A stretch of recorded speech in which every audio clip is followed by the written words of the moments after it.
Pemirsa, untuk pertama kalinya Indonesia memegang mandat sebagai tuan rumah konferensi tingkat tinggi G20 atau presidensi G20. Pemerintah mengajak seluruh pelaku ekonomi untuk memanfaatkan momen G20 sebagai langkah pemulihan ekonomi nasional. Presidensi G20 menjadi salah satu tema yang dibahas dalam konferensi virtual terbesar yang diselenggarakan oleh MNC Group bertajuk MNC Investor Forum 2022 Strengthening Indonesia's Resiliency and Transformation. Pemerintah mengajak seluruh pelaku ekonomi memanfaatkan forum G20 untuk mendorong pemulihan ekonomi nasional.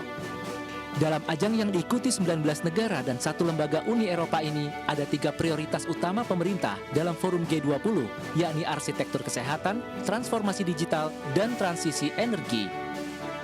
Pemerintah terus memastikan agar G20, agenda kita bersinergi dengan agenda pemulihan ekonomi nasional, dan tentu berharap bahwa seluruh komponen bangsa, termasuk para pelaku ekonomi, para investor di pasar modal untuk bisa mendorong dan memanfaatkan momentum yang bersejarah bagi Indonesia ini. Ya, jadi masalahnya kita sudah tahu bahwa ada ketidakpastian di COVID-19, kemudian ada kemungkinan inflasi, apalagi dengan adanya perang Rusia dan Ukraina, di mana harga komoditas, ya, harga pangan mengalami peningkatan, kemudian hal-hal untuk mengantisipasi hal tersebut dilakukan banyak kebijakan.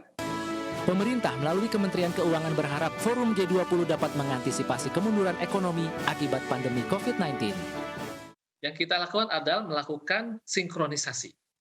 Nah, konteks G20 kita melakukan komunikasi kebijakan how to synchronize pemulihan ekonomi dalam jangka pendek.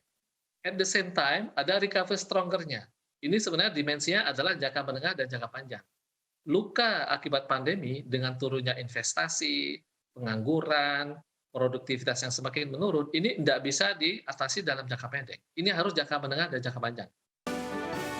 MNC Group Investor Forum 2022 merupakan forum diskusi tahunan yang fokus membahas percepatan ekonomi.